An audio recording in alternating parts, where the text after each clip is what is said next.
안녕하세요. 서바이벌 SF 키트 토끼 한 마리. 공상주의자입니다. 반갑습니다.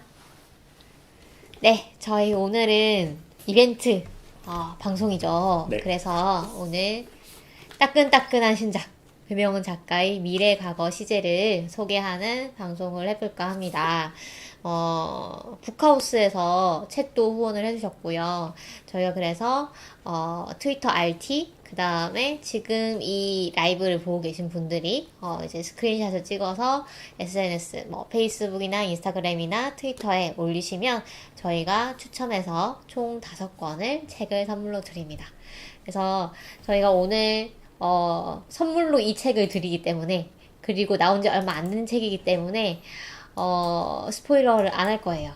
네, 스포일러를 안 할 거고, 가능한 스포일러 없이, 이 책의 재미를 좀, 얘기를 해보고자 합니다. 지금, 네, 이벤트 공지를 열심히 공상님이, 네, 화면에 띄우고 이렇게 하면 계시네요. 될까요? 네, 좋습니다. 조금 잘리는데요. 엔터가 되나 이게 엔터하면. 네. 그래서 저희 오늘 일단 배명훈 작가님은 저희가 예전에 소개를 드린 적이 있죠. 타워라는 작품으로 소개를 드린 적도 있고, 그 다음에 우주선사비의 기묘한 모험, 그것도 네. 소개를 네. 드렸죠. 그래서 정말로 저희가 좋아하는 작가님이다. 그 다음에 너무 재미있는 작가님이다. 이런 거는 이미 다들 알고 계실 것 같습니다. 네. 그래도 그 방송을 못 들으신 분들이 있으실까봐 제가 이제 작가님이 어떤 분인가 살짝 소개를 드릴까 해요. 작가님은 일단 2005년에 SF 공모전에 스마트 D라는 단편 소설이 당선되면서 작품 활동을 시작을 하셨고요. 여러 가지 이제 아주 대단한 작품들을 내셨는데, 저희가 아까 타워랑 우주선 사비의 기묘한 탄도학을 다뤘다고 했잖아요. 타워는 연작소설집이고요. 어떤 정말로 거대한 타워인데, 도시국가로서, 존재하는 그런, 작지만 큰 또는 크지만 작은 그런 적당한 크기의 사회 안에서 어떤 일들이 벌어지는가를 연작소설로 풀어낸 그런 아주 재미있는 작품이었고요. 자세한 것이 궁금하시다면 저희 방송을 또 참고로 하시면 되겠고요. 그 다음에 우주삼사비의 기묘한 탄도학은 장편 소설이었죠. 장편 약간 그렇게 긴 장편은 아니었지만 네, 그런 장편이었고 그 사비라는 우주섬, 그러니까 콜로니죠. 콜로니에서 거의 마타네 사수처럼 이렇게 그 안에 코리올리 힘이라든가 이런 땡글땡글 돌고 있는 그 안에서 총을 쏴서 저 반대편에 있는 표적을 맞추는 그런 사수가 나오는 아주 재미있는 또 소설이었습니다. 좀 모험이라고 해야 될까요? 그런 부분도 있고, 네. 그렇습니다. 방금 하나의 정원님이 트위터 안 하는데 라고 하셨는데, 트위터 안 하시면 인스타나 페이스북에 올려주셔도 이 해시태그만 다르시면 저희가 다 찾아서 또 응모를 해드리겠습니다. 해시태그를 꼭 이제 잊으시면 안 되고요. 맞아요. 해시태그 같은 경우에는 저희 그 인스타그램이나 트위터에 가시면은 나와 있습니다. 네, 데이터를 그렇죠. 남겨주세요. 네. 그래서 배명훈 작가님의 제가 이제 개인적으로 되게 좋아하는 작품은 고고심령학자라는 작품. 네, 이고요. 고고심령학자는 이제 그 심령을 이제 학문적으로 맞아요. 다루는 거죠. 네. 심령 현상을. 네, 그래서 작가님은 이거는 이 학자가 차력쇼 하는 그런 느낌이라서 대학원생을 위한 판타지다. 이렇게 얘기를 하시기도 했어요. 그래서 대학원생들이 읽으면 대단히 재밌을 거다라는 얘기를 하시기도 했고요. 최근에는 또 SF 작가입니다. 라는 에세이집도 내셨습니다. 그래서, 여러 가지, 또 골라서 보시면 좋을 것 같고요. 네. 네. 어떤 조정이 필요하시죠? 네. 어떤 해시태그를 달아야 되냐고 말씀해 주셔서 제가 여기에 적어 드리겠습니다. 네. 네. 계속 하시죠. 네. 여기를 좀 내리고 싶어요. 네. 네. 감사합니다. 그 다음에, 그러면은 본격적으로 저희 책 소개를 한번 해보겠습니다. 지금 키보드 소리가 많이 들리실 텐데요. 잠시만 참아주시면. 네. 그럼 키보드로 좀, 할 동안 제가 이제 뭐 작가님 그 어떤 소설의 특징, 뭐 이런 걸 잠시 소개를 드리자면 대단히 유쾌한 소설을 쓰세요. 유쾌하고 재미있고 저는 사실 이 책 읽으면서 육성으로 터진 적이 많거든요. 그러니까 여러분 책을 읽으면서 깔깔깔 웃을 수 있는 그런 책이 많지 않잖아요.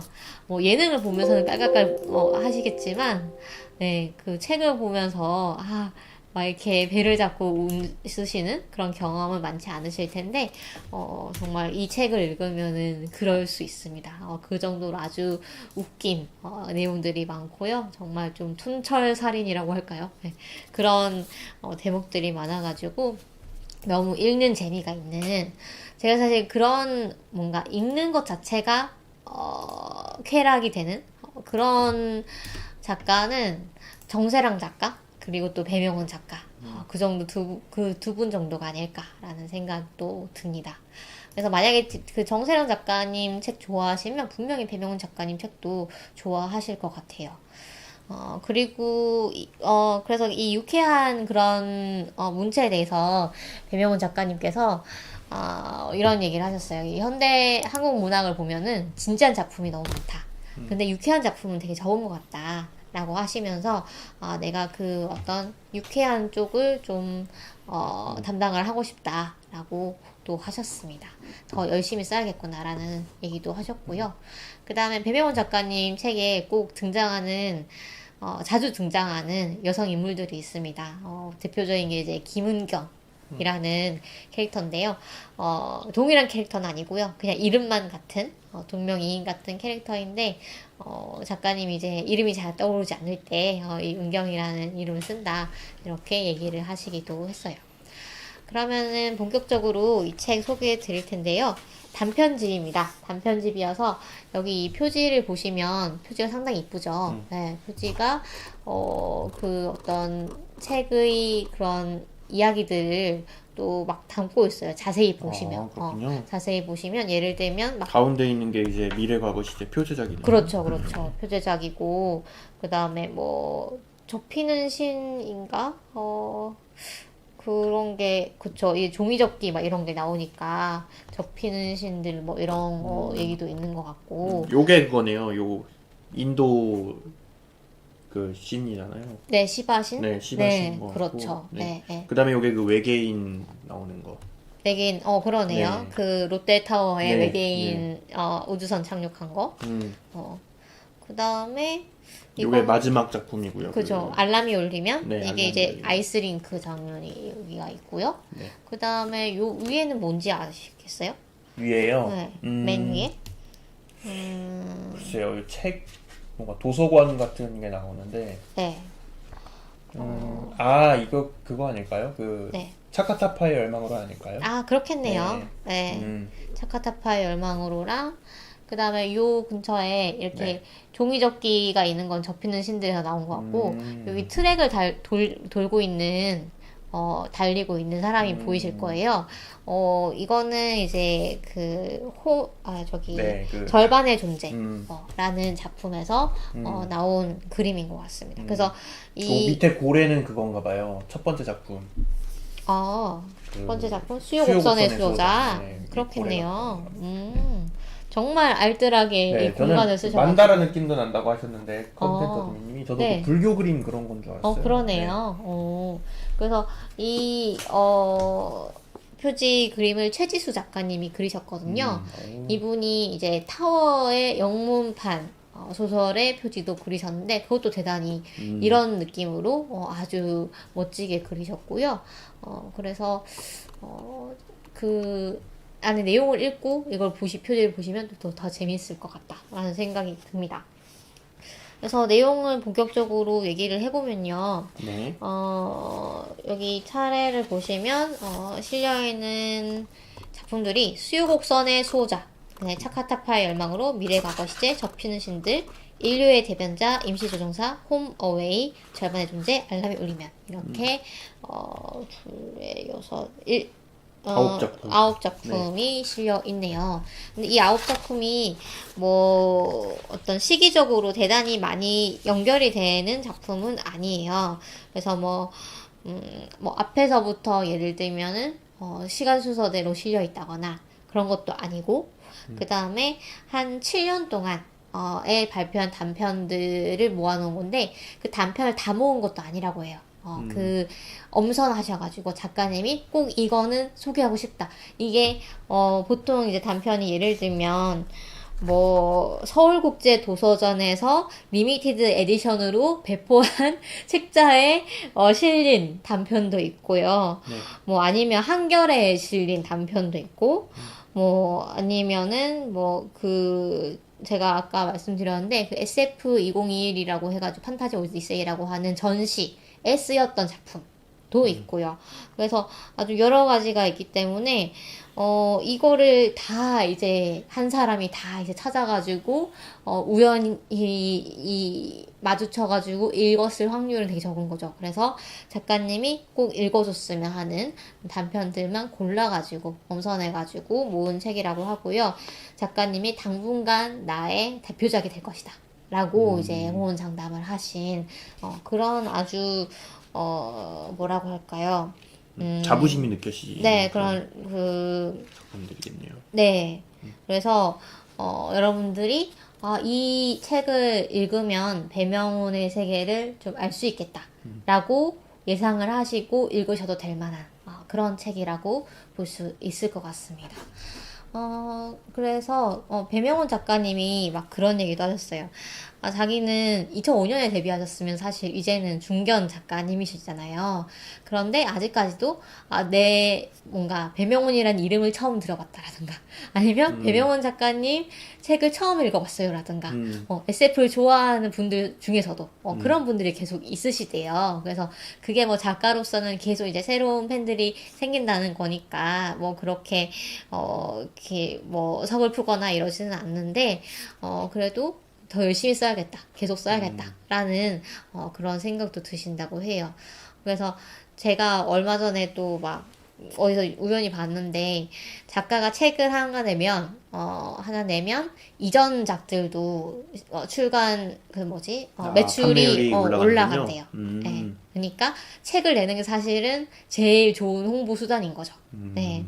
그래서 이 작가가 옛날에는 뭘 썼지 그렇죠. 이렇게 찾아보게 네, 되는군요. 꾸준히 내는 것이 중요하다. 라는 것이고요. 그래서 어쨌든 이 작가님을 처음 만나는 분이든 아니면 배명훈 작가님의 팬이든 정말로 만족할 수 있는 그런 책이 아닌가라는 생각이 듭니다. 저는 이제 전자거든요. 배명훈 작가님의 팬이었던 입장으로서는 배명훈 네, 팬인. 네, 팬인 입장으로서는 너무나 이 작가님의 내가 좋아했던 면, 어떤 유쾌하고 위트 있고 또 어떨 때는 좀 뻔뻔하기도 하고 이런 부분들이 정말 더 좋아졌구나. 더 발전하고 계시는구나. 또 더 갈고 닦으셨구나. 이런 것들이 많이 느껴져가지고 저는 너무 좀 행복했습니다. 앞으로 더 많이 써주세요라는 마음이 드는 그런 단편집이어가지고 대단히 재미있게 읽었고요. 그러면은 이 단편들 중에 이제 인상 깊게 읽었던 작품들을 좀 얘기를 해볼까 해요. 네. 네. 공성님은 혹시 어떤 작품이 제일 재밌으셨나요? 저는 이제 재밌게 읽었던 게 차카타파의 열망으로가 재밌었고, 네. 그 다음에 그 홈 어웨이 요것도 읽으면서 약간 흥미로웠던 것 같아요. 네. 알람이 울리면 요것도 굉장히 읽으면서 네. 분위기가 정말 약간 꿈속에 있는 듯하게 써져 있는 분위기가 나가지고 읽으면서.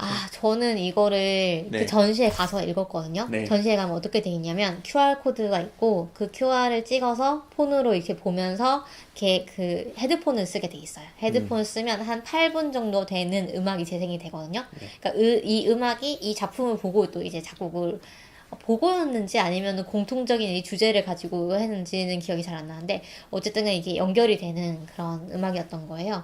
그래서 그렇게 이제 음악을 들으면서 이거를 읽으면 진짜로 뭔가 다른 세상으로 가는 그런 느낌이 들면서 또 이제 이 작품이 약간 그런 거잖아요. 우리가 살고 있는 이 세계가 진짜 맞을까? 약간 그런 생각이 들게 하는 그런 작품이잖아요.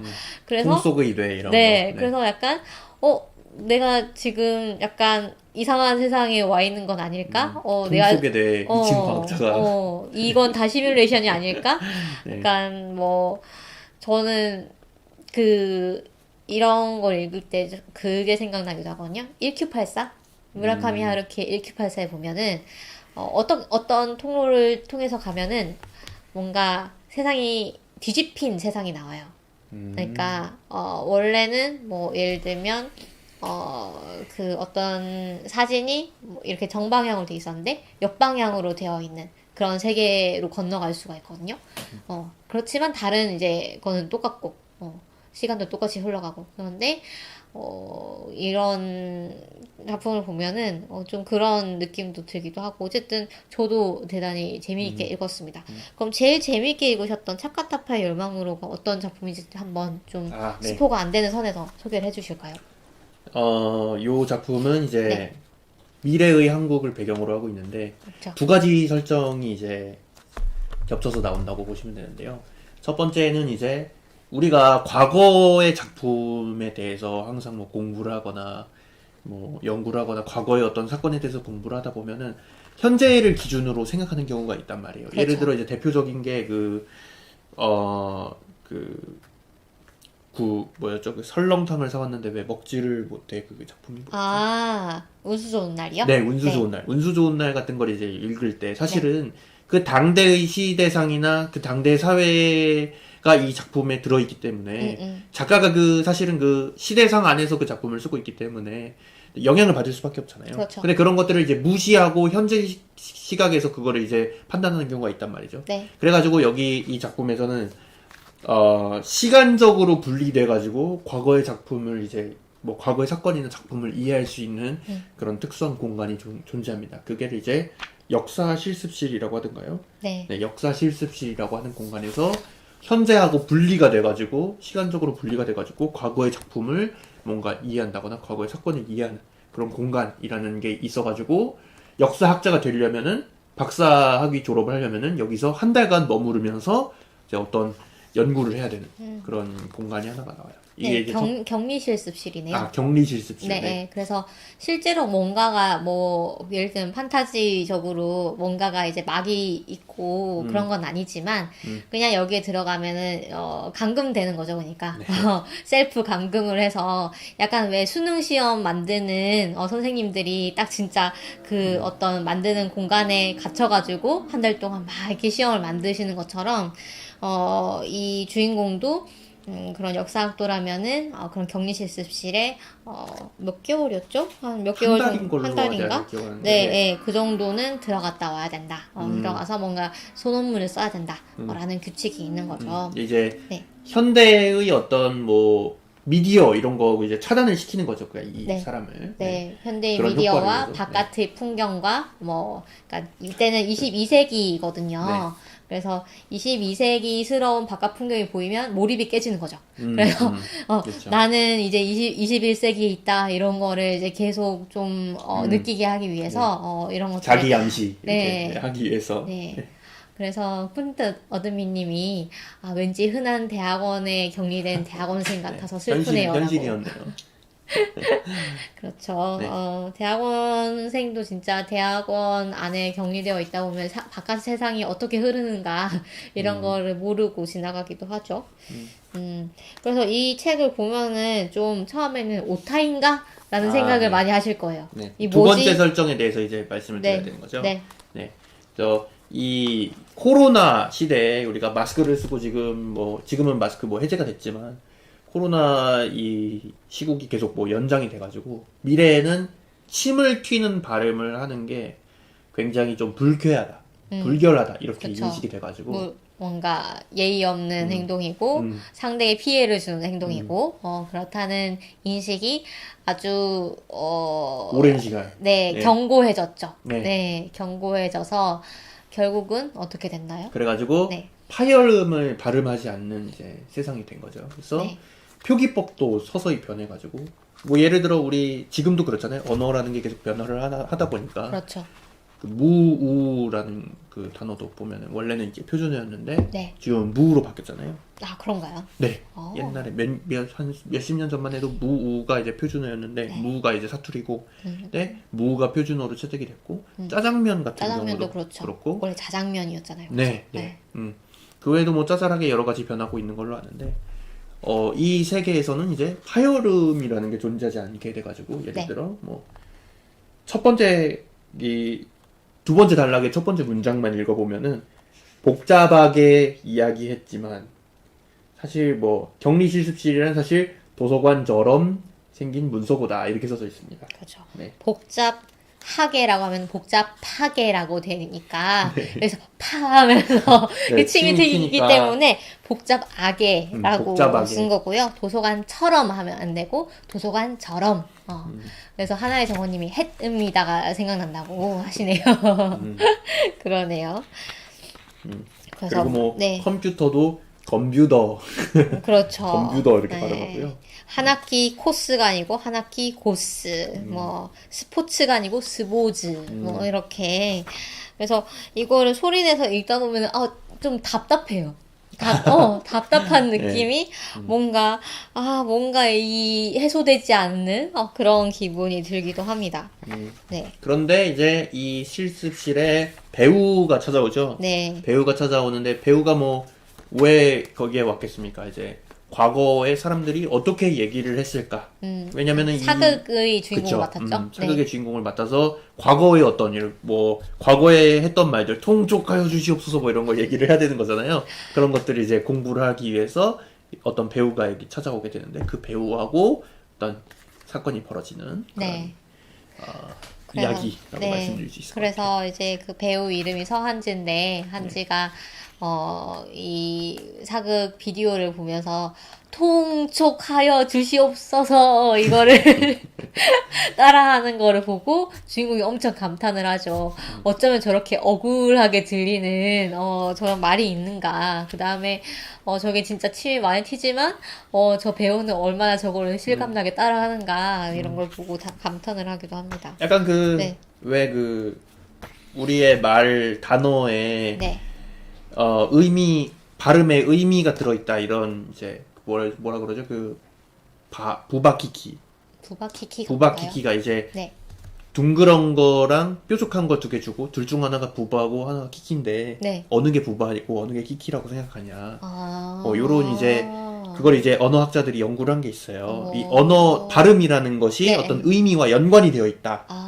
그런 이론이 있어요. 네. 그래서 부바는 둥근 거, 그렇죠. 키키는 뾰족뾰족한 거. 네. 많은 다른 문화권의 사람들이 그렇게 고르더라. 그런 것처럼 어떤 침이 튀는 발음이라는 것이 어떤 의미를 내포하고 있을 것이다. 이거하고 좀 연결이 되는 그런 이야기입니다. 네. 그러네요. 네. 그래서 한의 정서 뭐 이런 것들이 나오죠. 네, 그다음에 침이 튄다라고 하는 말은 네. 침이 튄다라고 말하면서 침이 튀기 때문에 튀죠. 침이 튄다라는 뜻이다. 뭐 이런 얘기도 나오고. 그렇죠. 네. 그래서 대단히 이 배병훈 작가님이 국제정치학을 전공을 하셨잖아요. 네. 그래서 어떤 정치적인 관계 또는 외교적인 관계, 뭐 예를 들면 여기 뭐 어떤 단편에는 우주군, 한국에 우주군이 있다면 이런 구조일 것이다, 구성일 것이다 이런 것들을 아주 잘 설계를 하시는데 또 언어학에 대한 또 관심도 계속 보이시는 것 같아요. 그래서 이 차카타파의 열망으로가 있는가 하면 또 뒤에 보면은 판소리로 쓰신 작품이 있잖아요. 네. 바로 임시조종사라는 작품입니다. 네. 그래서 저는 이것도 대단히 재밌었는데 이게 진짜 읽다 보면은 너무 재밌거든요. 머릿속에서 약간 자동 재생되는 네, 자동 느낌이 재생이 있어요. 돼요. 뭐 옛날 서울 청파동에 지하임이라는 청년이 살았겠다. 뭐 이런 식으로 읽어진단 말이에요. 그래서 보면은 뭐 약간 졸음이 꾸벅꾸벅 허리는 요통이 삐걱삐걱 창밖 하늘 끝이 없고 지평선이 아득하다. 막 이런 식으로 약간 이 운율을 살리면서 읽을 수 있도록 뭔가 쓰여져 있고 네. 그다음에 한자어도 많이 들어가 있는데 이거는 좀 의도로 하신 거래요. 판소리다운 그런 느낌이 나도록. 그래서 좀, 근데 이 한자어가 그렇게, 막, 어려운 느낌보다는, 뭐, 예를 들면, 뭐, 표범이 종종 출몰하나 근자에는 없더이다. 뭐 이런 식의, 이 정도의 내용이라서 좀 금방 읽다가 이해가 완전히 안 되는 것이 정상이다. 라고 작가의 말을 보면은 또 작가님 얘기를 하고 계세요. 아, 그리고 이 책의 또 좋은 점이 작가의 말이 단편마다 붙어 있습니다. 보통 보면 약간, 하나만 있죠. 맨 앞에 하나 있거나 맨 뒤에 하나 있거나. 그렇기도 하고, 아예 네. 없기도 하고. 네, 아예 없는 경우도 있고. 네. 그러면 어떤 느낌이 드냐면, 이걸 읽고, 아, 너무 좋은데, 약간 너무 좋아서 이걸 친구랑 막 수다를 떨거나 아니면 뒷풀이를 하거나 아니면 후기를 좀 쓰거나 뭐 이런 식으로 하고 싶은데 뭔가 끊겨가지고 좀 아쉬운 그런 나만 이런 느낌을 느껴야 되나 하는 외로움 이런 것들이 있는데 작가의 말이 있으니까 좀 작가와 이 이야기하는 작품에 듯한. 대해서 이야기하고 인터뷰하는 듯한 그런 느낌이 들어서 좀 뭐라고 해야 될까요? 디저트? 입가심? 뭐 이런 느낌도 들고 또 이 헛헛함을 좀 채워주는 그런 느낌도 들고 당연히 사실은 뭐 제일 중요한 역할은 이 작품을 더 많이 이해할 수 있다는 거죠. 이 작가가 어떤 마음으로 이 작품을 썼는가 그 다음에 어떤 좀 배경이 숨어 있는가 그 다음에 어떤 방식으로 읽으면 더 재밌는가 이런 것들을 작가의 말에서 또 짚어주고 계시기 때문에 더 좋은 것 같습니다. 어쨌든 작가의 말을 보면 배명훈 작가님이 또 이자람 씨의 팬이라고 해요. 예, 판소리를 하시는 그래서 소리꾼이신 그래서 이자람님의 팬이기 때문에 이 판소리에 관심이 가기도 했지만 그 팬심만으로 쓰기에는 너무나 어려웠다. 그래서 보통 이분이 이제 뭐 장편 소설 초고를 3개월 만에 완성을 하신다고 해요. 대단한 집필 속도시죠. 네, 그런데 이 중편 소설 정도 분량인데 이 이제 판소리 임시조종사의 초고를 쓰는 데는 거의 8개월이 걸리셨다고 합니다. 그만큼 네. 네. 생각만 해도 이제 끔찍할 것 같긴 해요. 머리가 깨질 것 같거든요. 그렇죠. 운율 맞추려면. 그렇죠.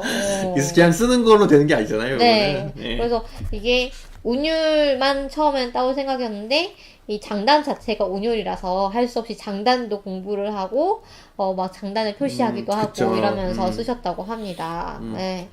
그래서 그 팬데믹 기간에 마침 시간이 많이 남아서 이거를 쓸 수가 있었다라고 또 얘기를 방콕하셔가지고. 하시네요. 네. 네.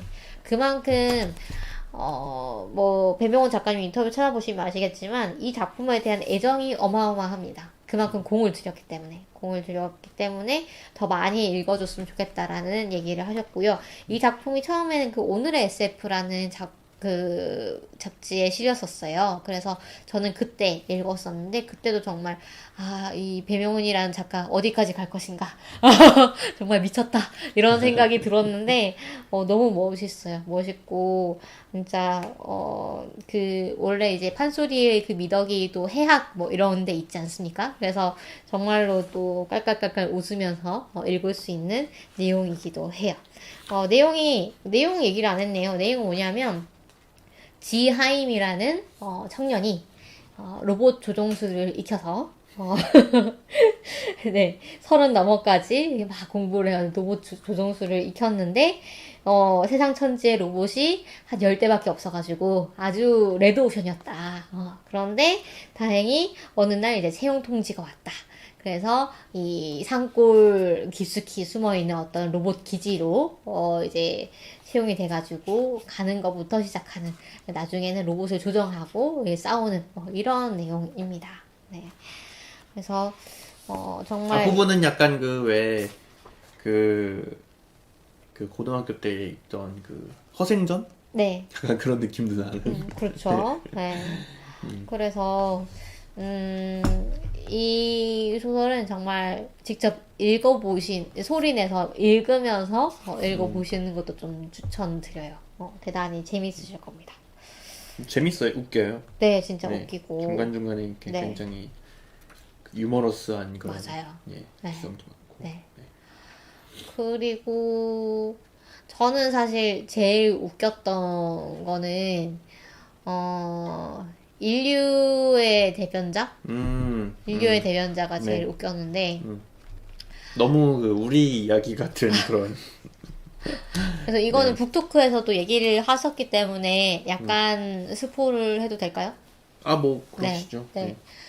약간 스포를 하자면 외계인이 롯데타워에 착륙합니다. 하필이면 그 롯데타워 꼭대기에 착륙을 하는데 그래서 막 우주군과 뭐 어디였죠? 우주군 공군과 뭐 정부 부처 막 이런 데서 다 이제 이 외계인이랑 좀 접견을 해가지고 얘기를 하려고 오는데 근데 기껏 하겠다는 요청이 수능 날이 다가오기 때문에 영어 듣기 평가 시간에는 우리가 모든 비행기가 이륙할 수가 없다. 우리 전국적으로 이 비행 통제를 하기 때문에 당신도 이 외계인님도 우주선을 옮기시려면 그 시간을 피해서 좀 이동을 해 주시라 라는 얘기를 합니다. 그래서 이게 정말 인류의 대변자라고 하는 사람이 요청을 하는 것이 이래서 이제 주인공도 이제 우주군의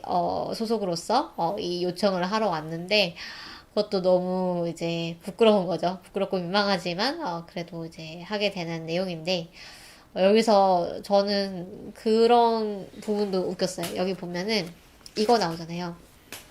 플레밍의 왼손 법칙, 오른손 법칙 뭐 이런 거 있잖아요. 네. 시험 시간에 다들 막 열심히 진지하게 하다가 갑자기 그 문제만 나오면 물리 댄스를 춘다 다 같이. 다 같이 막 이렇게 막 하는데 근데 요것도 있잖아요. 요거. 그쵸. 네, 이것도 요것도 있고. 예, 예. 그렇게 하는데 이제 이 친구는 키가 커서 뒤에 앉았대요. 그런데 앞에서 어떤 친구가 오른손을 써야 되는데 왼손을 쓰고 있다는 거죠. 그게 아니야 이러면서 막 왼손이었는데 오른손이었나? 하여튼 네. 그래가지고 그게 아니라고 계속 텔레시퍼시를 보내는데 끝까지 이제 알아채지 못하고 그랬던 기억을 이제 떠올리면서 옛날 친구를 만나게 되는 그런 내용도 있습니다. 그래서 거기서 진짜 저는 막 그 깔깔깔깔, 네, 깔깔깔깔 하면서 막 굴러다니면서 웃었어요. 콩당콩님 반갑습니다. 네, 콩탕콩님 오셨네요. 그래서, 요게 네, 강연에서는 그런 말씀하셨죠. 세계의 중심이 어디냐 그런 감각이 그렇죠. SF하고 연결이 돼 있다. 네, 요즘은 이제 SF 하면은 다 이제 우리나라 사람이 주인공인 그런 SF가 이제 많이 쓰이잖아요. 네. 우리나라 사람, 네, 우리나라 작가가 그렇게 쓸 때. 옛날에는 사실은 뭐 서울을 무대로 쓰거나 그러면은 약간 어색하다 이런 그렇죠. 감각이 있었다 말씀하셨죠. 네. 옛날에는 심지어 중국에서 나온 SF도 주인공이 서양인이고, 뭐, 미국인이고, 이런 정도였다고 하는데, 요즘은 그렇지 않죠. 네. 이제는 충분히, 우리나라의 위상이라고 해야 될까요? 그러니까 세계 속에서 우리나라가 차지하는 위치, 이런 것들이 많이 올라오기도 했고, 또 우리가 우리나라를 인식하는, 그런 것도 많이 바뀌었고, 예를 들면 뭐, 케이팝을 이제 다른 나라 사람들이 팬이다. 라고 했을 때, 옛날에, 저는 아직도 기억나는 게, 초기에는 뭐 미국 사람이 케이팝을 듣는다라고 했을 때, 에이, 설마, 뭐, 아니면 뭐 친구 중에 한국 사람이 있나 보지. 약간 그 정도 생각이었거든요. 그런데 지금은 뭐 케이팝 듣는다, 뭐 빌보드 갔다, 이래도 전혀 이제 뉴스거리도 안 되잖아요. 그래서 그 정도로 우리가, 한국이 세계의 중심에 있을 수 있다. 어떤 분야에서는. 이런 것들에 대해서 인식을 하게 됐기 때문에, 이런 소설을 써도 외계인이 하필, 한국에, 또 하필 서울에, 롯데타워에 착륙을 해도 그것이 그렇게 이상하지 않은, 그런 세상이 온 것 같습니다. 그리고 저는 이제 수요곡산의 수호자도 대단히 이제 뭐 아이디어가 재미있었다고 생각을 하는데, 그런 거죠. 이제 우리가 로봇을 만들면 일자리를 잃게 된다고 하잖아요. 왜냐하면, 공급을 하는 그런 일자리들은, 이제 로봇이 차지를 할 것이기 때문에 공급이 과잉이 되고, 그러면 경제 자체도 잘 안 돌아갈 것이고, 그다음에 인간도 어떤 이 돈을 벌어야겠다 또는 뭔가를 해야겠다라는 모티베이션이 안 생길 것이다. 라는 얘기인데, 그래서 이 소비를 하는 로봇을 만들자. 특히 인간이 만든 것만 소비를 하는 로봇을 만들자. 라는, 것이 골자인 그런 소설입니다. 아니, 뭐 직접 보시면 사실은 그런 아이디어도 재밌지만 이 주인공 로봇이 너무 귀여워요. 귀엽습니다. 그래서 꼭 한번 읽어보시면 좋을 것 같고요. 이거를 저는 요즘 그런 공연 같은 거 보러 다니면 특히 많이 느껴요. 메이저 공연 말고 좀 예를 들면 국립극단에서 하는 뭐 창극이라던가 아니면은 뭐 소극장 뮤지컬이라던가 이런 것들을 가면 정말로 이 사람들이 훌륭한 공연을 하거든요. 네. 아주 나만 보기 아깝다라고 싶을 정도로 그런 훌륭한 공연을 하는데 찾아오는 사람이 많이 없는 거예요. 네. 그런 걸 볼 때 얼마나 이게 낭비인가와 그 다음에 저 문화예술계는 정말로 밥 벌어먹기가 힘들구나. 이만큼 잘해도 이 관객석이 만석이 안 되는구나.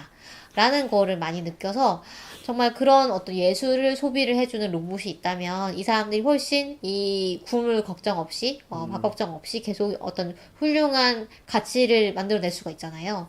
그래서 그런 생각을 하던 차에 이 작품을 보니까 더 좀 공감이 되는 부분도 있었어요. 근데 어떻게 보면은 좀 섬뜩할 것 같기도 해요. 왜냐면은 사실은 온라인 세계에서는 그런 게 좀 이미 네. 좀 있는 것 같아요. 그래요? 네. 왜냐면은 이 스트리밍 하는 사람들도 왜 스트림하는 로봇 뭐 네, 이런 스트림하는 건가요? 로봇 막 이런 것도 있고 그 다음에 심지어 뷰봇 아, 네 채팅창도 이제 다 인공지능 진짜요? 네 채팅창도 이제 네. 인공지능이 반응하고 인공지능이 떠들고 오. 사람은 이제 누가 진짜인지 모르는 거죠 서로 누가 진짜 사람이 채팅 많은 척 하려고 네, 그런 거 네, 하는 네, 건가요? 그쵸. 뷰봇이라고 하는 거. 그런 것도 이제 있고. 그래, 불법입니다, 지금은. 뷰봇 하는 게. 네. 그렇구나. 근데 뭐, 그런 것들을 해보면은, 저, 네. 그래서, 그러게요. 네. 읽고 어떤 느낌을 느끼셨는지 또 궁금하기도 하고, 그래서 뭐 댓글이나 뭐 채팅이나 아니면은, 네. 네. 하나의 정원이 인공지능이라고 아, 하시네요. 네. 사실 저도 인공지능입니다. 라고 고백을 하셨습니다.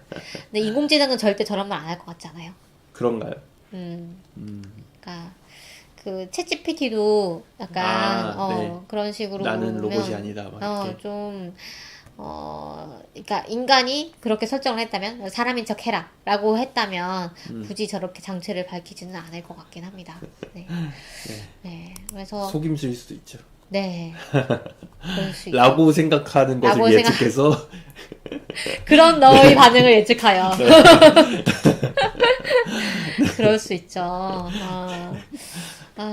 그리고, 이거, 저희가 미래 과거 시제도 소재자. 네. 언어에 대한 얘기입니다, 이것도. 네, 이거는 직접 보시면 좋을 것 같아요. 그야말로 미래 과거 시제에 대한 얘기입니다. 로맨스 소설이기도 그렇죠. 하는. 네. 미래에 겪을 일인데, 이미 알고 있는 거죠. 이미 알고 있어서, 그러니까 이미 경험을 했는데 미래의 일인 거를 어떤 시제로 말할 것인가에 대한 얘기고요. 네, 접히는 신들도 이거는 저는 약간 경이감이 드는 작품이라고 생각을 해요. 종이접기 이런 거가 그 어떤 기계공학에서 대단히 중요한 툴이라는 걸 혹시 아시는지요? 네, 이게 들었어요. 네.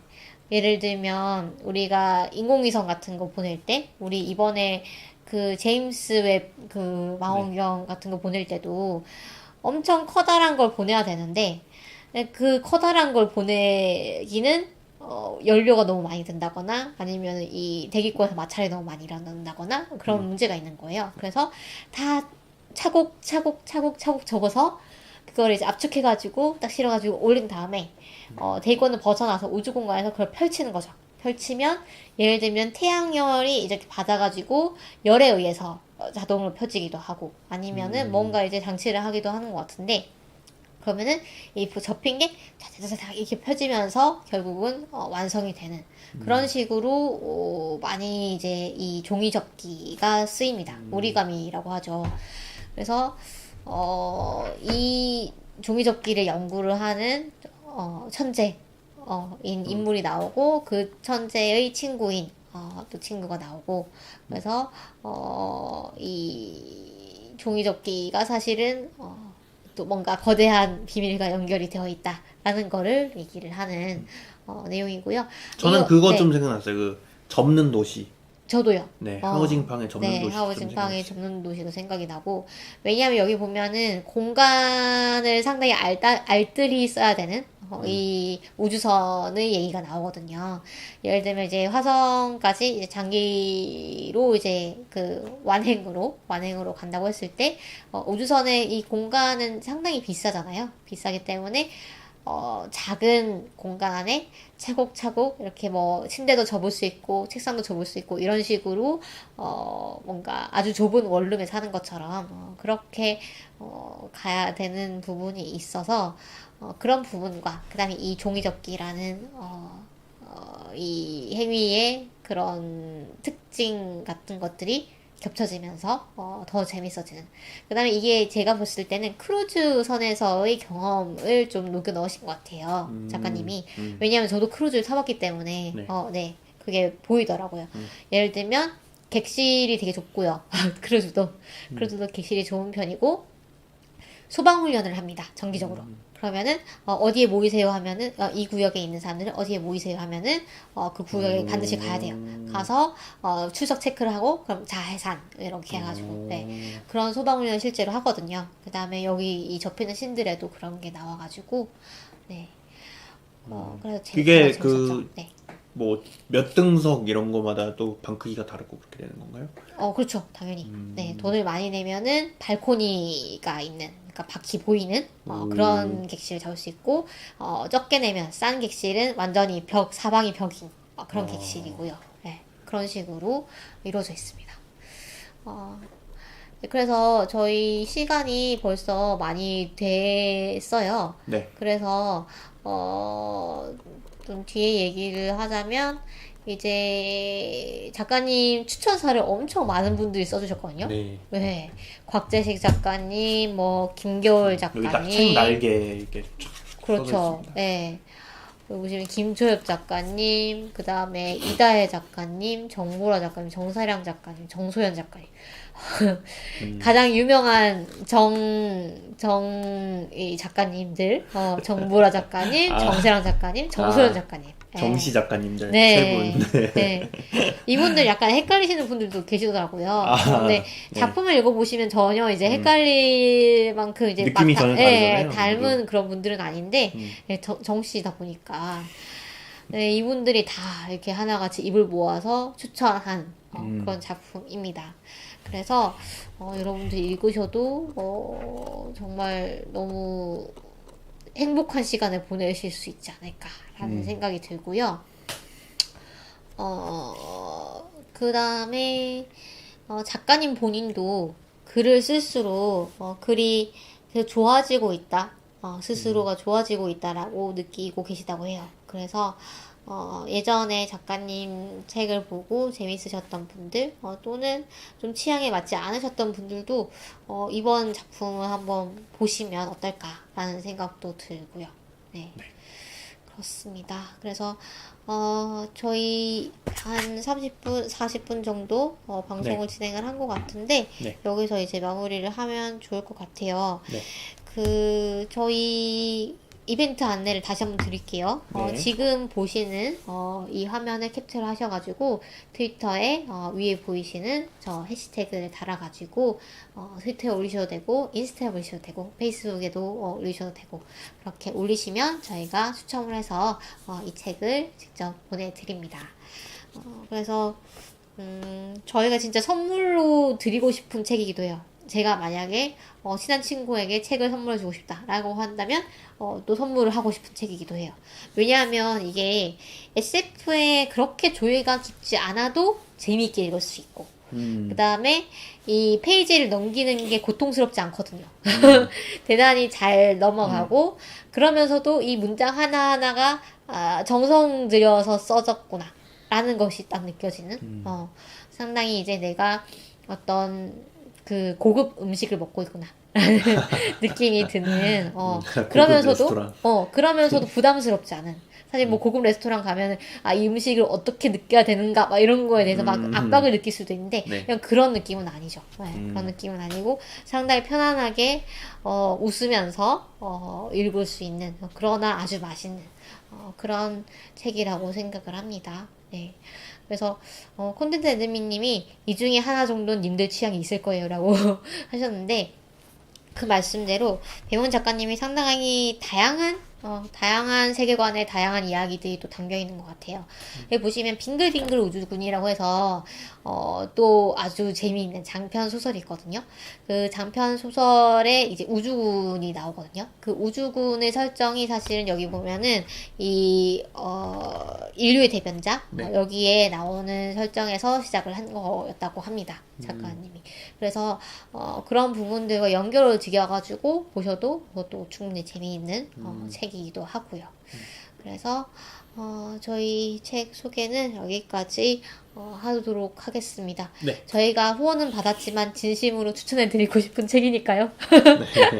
오해하지 마시고요. 네. 네. 그래서 정말 재미있게 읽은 책입니다. 그리고 저희 방송 그러면 어디서 들으실 수 있나요? 저희 방송은 팟빵, 유튜브, 그다음에 아이튠즈 팟캐스트, 흐름드 살롱, 그다음에 스포티파이에서 들으실 수가 있고요. 네. 페이스북, 네. 인스타그램, 트위터를 통해서 또 소통을 하고 있습니다. 그래서 혹시 어떤 작품을 다뤄줬으면 좋겠는지 아니면 뭐 저희 방송에 대해서 의견, 그렇죠. 뭐 이런 것들 있으면 자유롭게 저희 댓글로 남겨주시면 감사하겠습니다. 네, 저희가 정말 방송을 매번 너무 열심히 준비를 하는데, 사실 저 이거 준비하려고 이제 그, 지난 주말에 이제 그 배용훈 작가님 그 북토크도 막 봤거든요. 네. 하루 서점이랑 했던 북토크가 있는데, 인터넷에서 검색하시면 아마 보실 수가 있을 겁니다. 유튜브에서 보시면. 근데 이렇게 열심히 준비를 하는데 저희 방송의 구독자는 매우 적은 수준이고 봐주시는 네. 분들도 약간 이 그 한 줌 한 줌인 것 같아서 좀 저희 방송 어떻게 하면 좀 더 많이 알릴 수 있을까 이런 것도 의견 주셔도 너무 좋습니다. 네. 그러면 저희 생존자님들 저희 청취자님들은 생존자님들이라고 부르기로 했는데 자꾸 까먹죠.